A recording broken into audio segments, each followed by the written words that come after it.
In today's society, advances in medical technology have allowed human beings to live longer than ever before. However, are we living longer due to sustainable lifestyle, or are we just using medical technology to make up for our bad habits?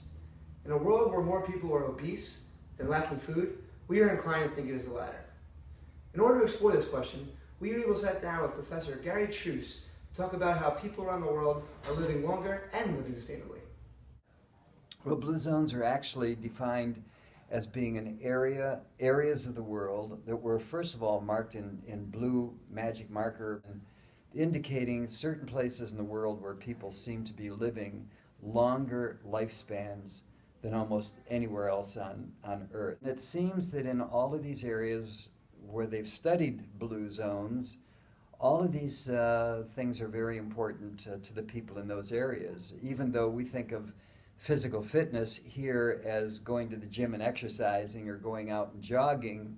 In many of these places, they get natural fitness by even doing their gardening and their working and carrying water to the village that they live in, and walking a half mile to take a bath in a stream, something like that.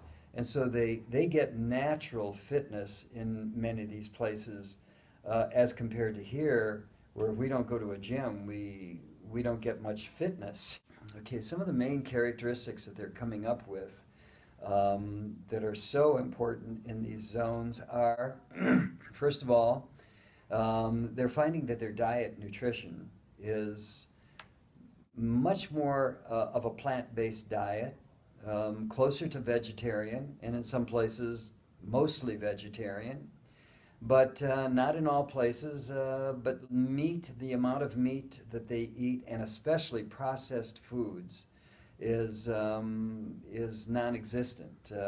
But the amount of meat that they eat is much less, and in some places, one place right here in America that is our largest blue zone is in Loma Linda, California, and these are where the Seventh-day Adventists live. And studies have been done on the Seventh-day Adventists in America and find that they're the longest living people in the United States.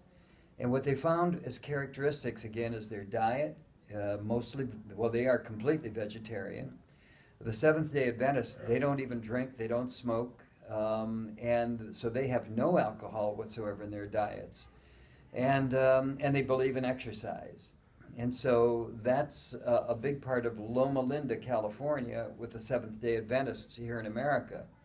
But in other places of the world, they're finding that the nutrition is excellent, and in most places, the food that they eat is either cut from the trees or taken right out of the gardens and immediately put on the tables. And so their foods are very fresh, where they believe there is much more of a nutritional value to the foods that are fresh in that way.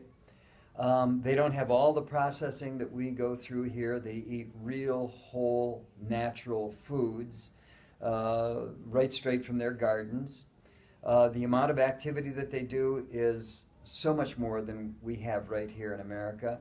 But some of these blue zones studied have been these. There's a place in Japan, Okinawa, which is their largest blue zone. And on this island, the people eat mostly vegetables and a lot of sea vegetables, and of course rice and fish, and they believe in exercise. They even have the Senior Olympics, where many people take part in all of these different athletic events that would be in the Senior Olympics. Now we've got Loma Linda, California. We mentioned Okinawa. Some of the other blue zones are in Icaria, which is an island off of Greece. And Icaria, they find very much the same thing.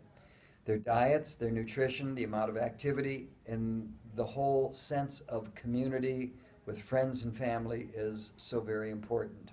In the land of the Hunzas, they even have names for people that encourage self-esteem, being called a wise one, a teacher, a master.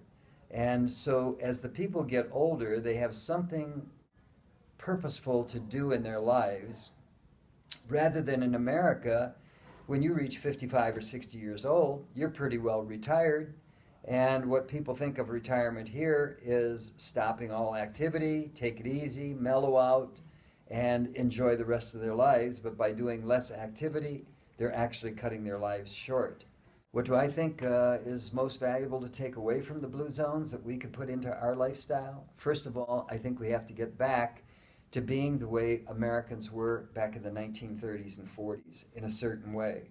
I mean, even though we've gone through a depression and all of that, we were still eating farm fresh foods, where everything was planted and grown on the farms and then put on the tables, very much like they do in the Blue Zones. Also, back in the 1930s and 40s, we had to still plow our fields by hand.